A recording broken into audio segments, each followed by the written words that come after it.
மற்ற ஆப் மாதிரி இல்லாம தட்சால் ட்ரிப் சிட்டியை தவிர தமிழகம் முழுவதும் எல்லா டவுன்லயும் இருக்கு. லோக்கல்ல மட்டும் இல்லாம ரெண்டல், அவுட் ஸ்டேஷன் ட்ரிப் டியூட்டின்னு எல்லா டவுனுக்கும் போகலாம். கீழே டிஸ்கிரிப்ஷன்ல இருக்க லிங்கை கிளிக் பண்ணி தட்சால் ட்ரிப்பை டவுன்லோட் பண்ணி. காங்கிரஸ் கட்சியை பொறுத்தமட்டும், காங்கிரஸ் தலைமையை பொறுத்த மட்டும் மிக தெளிவாக குழு அமைத்திருக்கிறது. எங்களை பொறுத்த மட்டும் நான் சொன்னது மாதிரி தான். காங்கிரஸ் கட்சி ஒரு பெரிய கப்பல்.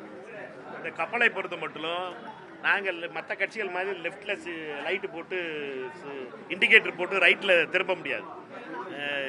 மற்ற கட்சிகள்லாம் பல கட்சிகிட்ட பேசிக்கிட்டு இருக்கோம். அப்படிலாம் பேசாது இந்த கட்சி. இது வந்து பெரிய கட்சி. நான் தேசிய கட்சி. எங்களை பொறுத்த மட்டும் எங்களுக்குன்னு ஒரு சில நெறிமுறைகள் இருக்குது. நாங்கள் திமுகவுடனான உறவு எங்களுக்கு இந்தியா கூட்டணியில் இருக்கோம். இந்தியா கூட்டணியில் டெல்லியில் தலைமை தாங்குகிறோம். எங்களை பொறுத்த மட்டும் அவர்களுடைய உறவு அந்த உறவில் பேசுவதற்காக குழு அமைச்சிருக்கோம். குழு அமைச்சு 70 நாள் ஆச்சு, 69-70 நாள் ஆச்சு. நீ காத்துக்கிட்டு இருக்கோம். அவர்களை பொறுத்த மட்டும் 22ஆம் தேதி குழு அமைப்பதாக பத்திரிகை செய்தியில் படித்தோம்.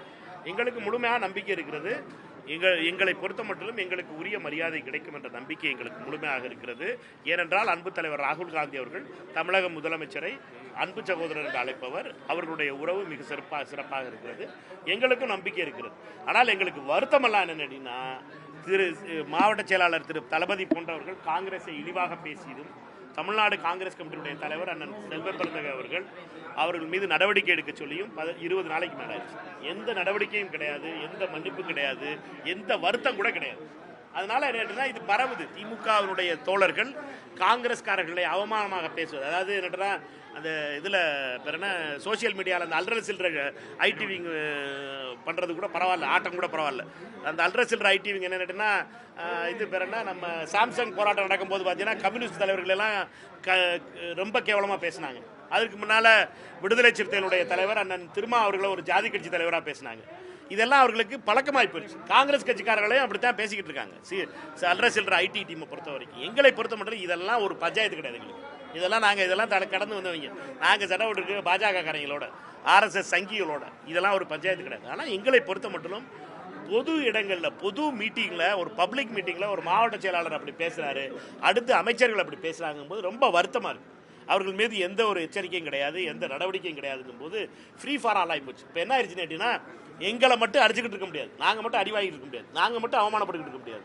எங்களை பொறுத்த மட்டும் எங்களுக்கு வழியெல்லாம் தமிழ்நாடு காங்கிரஸ் கமிட்டியினுடைய தலைவர் செல்வ பெருந்தகை அண்ணன் அவர்கள் கோரிக்கை வைத்திருந்தார். மாவட்ட செயலாளர் மீது நடவடிக்கை எடுக்கணும். அவர் வந்து தமிழ்நாடு காங்கிரஸ்காரர்களை ஊரில் ரொம்ப அவமானப்படுத்திட்டாருன்னு சொல்லி மதுரை திரு தளபதி அவர்கள் மீது நடவடிக்கை எடுக்கணும்னு சொல்லியிருந்தார். அந்த அந்த அந்த கோரிக்கை என்னாச்சுன்னே தெரியல. 20 நாள் ஆகிப்போச்சு. அதை பொறுத்த மட்டும் அவர் வருத்தமும் தெரிவிக்கலை, மன்னிப்பும் கேட்கலை, எதுவும் பேசலை. இது என்னதை காட்டுதுன்னு கேட்டோன்னா, தோழமையோடு இருக்கும் பொழுது இப்படிப்பட்ட நடவடிக்கைகள் என்பது வருத்தத்தை தருகிறது. எங்களை பொறுத்த மட்டும் நாங்கள் கேட்பதெல்லாம் மரியாதை தான். மரியாதையை தவிர வேற எதுவும் கிடையாது. ஆட்சி அதிகாரத்தில் பகிர்வு கேட்குறீங்க. ஆனால் முதல்வர் வந்து கூட்டணி ஆட்சி இல்லைன்றதா ஒரு தொலைக்காட்சிக்கு பேட்டி கொடுத்துருக்காரு. நானும் பார்த்தேன் இந்தியாவுடைய கருத்தை. எங்களை பொறுத்த மட்டும் நாங்கள் 39 தலைவர்களை அழைத்து அகில இந்திய காங்கிரஸ் கமிட்டியுடைய தலைவர் ராகுல் காந்தி கார்கே அவர்களும் எதிர்க்கட்சி தலைவர் ராகுல் காந்தி அவர்களும் எங்கள்கிட்ட தனித்தனியாக பேசினாங்க. எல்லாரும் அதில் ஒரு கருத்தை சொல்லியிருக்கோம். அந்த கருத்து என்ன என்பதை இப்பொழுது எங்களுடைய பொறுப்பாளர் நெகோசியேஷன் டீம்ல பேசும்போது பேசப்படுறாரு. அதனால அதை பொறுத்த மட்டும் அது அவர்களுடைய கருத்தாக இருக்கலாம். எங்களுடைய காங்கிரஸ் கட்சியினுடைய கருத்து என்பது திரு கிரீஷ் சோடங்கர் அவர்கள் தெரிவிப்பார்.